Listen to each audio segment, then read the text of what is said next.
Hi language learners, my name is Mrs. Blandon and I'm going to be talking a little bit about two of my favorite things today. One of them is taking walks and being outside, and another one is teaching English. So I want to combine those two things and teach you some new words or homonyms that you can use when you're on a nature walk to describe the things around you. Before we go on our nature walk, let's make sure we've got this down. We know that homonyms are words that have different meanings but sound the same, and many times they're even spelled differently. So let's think of what words we know that are homonyms before we even go on our nature walk. Let's think about it. Homonyms. Ate and ate. They're spelled differently and they have different meanings, but they sound the same. So how do we know which one to use? Well, with a homonym, we need to think about the context or how they're used in the sentence. For example, if we think 7, 8, 9, that wouldn't make sense. A number is not going to eat another number. We know that the teacher must be talking about the order. Maybe there were 7, 8, 9 students who wanted pizza for lunch. If I keep thinking about the homonym ate, I know that I could use the word ate as the past tense of the word eat. For example, today we ate delicious grilled cheese sandwiches for lunch. The word ate is like the past tense of eat. I don't think my friend would eat 8 sandwiches. That would be way too many. So I know that they're talking about what they were eating for lunch by using the word ate. So we know that ate is a homonym. It might talk about a number. It might be talking about the word eat in the past tense. It sounds the same, but we have to think about the context to know which one it's talking about. So now on our nature walk, let's see some examples of homonyms that we can see in the world around us.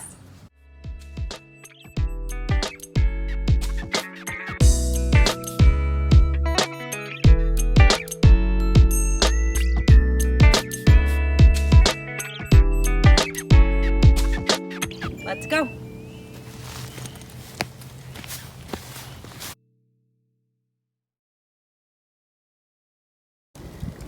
So one thing that I noticed when I'm on a walk is the different trees, of course, and something that trees have is bark. Bark? Yeah, that's right, bark. So bark is the sound that a dog makes when they're angry or upset or excited to see someone, but it's also the name of this outermost part of the tree. Some trees have bark that is rough, and some trees have bark that is more papery. So when you're on a walk, why don't you look out for the kind of bark that you see on the trees around you?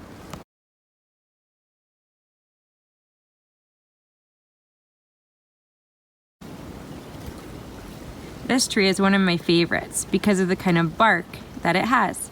If you look at this tree, the bark really isn't rough and callousy. It's a little bit more papery. This is called a silver birch. This is another tree that has an example of papery bark.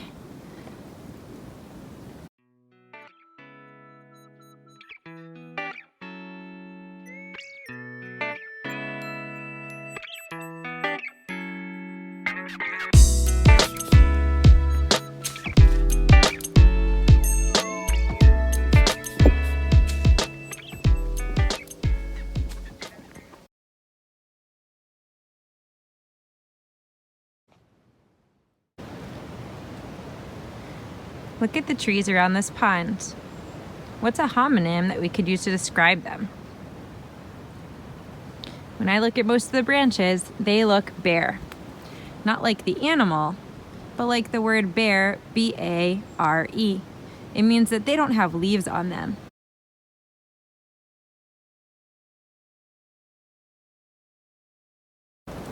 Here are some branches that were bare, but they're starting to get their buds already. Spring is on the way.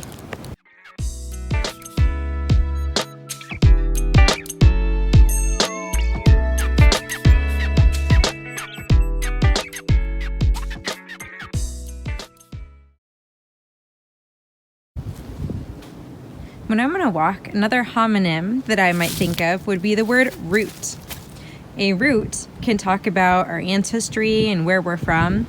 For example, if I am European, my family has European roots because many of my ancestors were born in England and Germany. But this is another kind of root. This is the kind of root that gives nutrients and water to a tree to help them stay healthy and alive.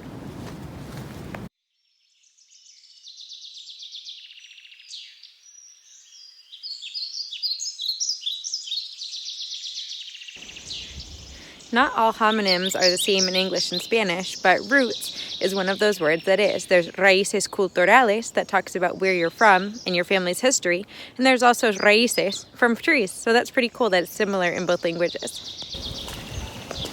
Look at all these roots. This tree must be pretty old. It's getting a lot of water and nutrients from these roots.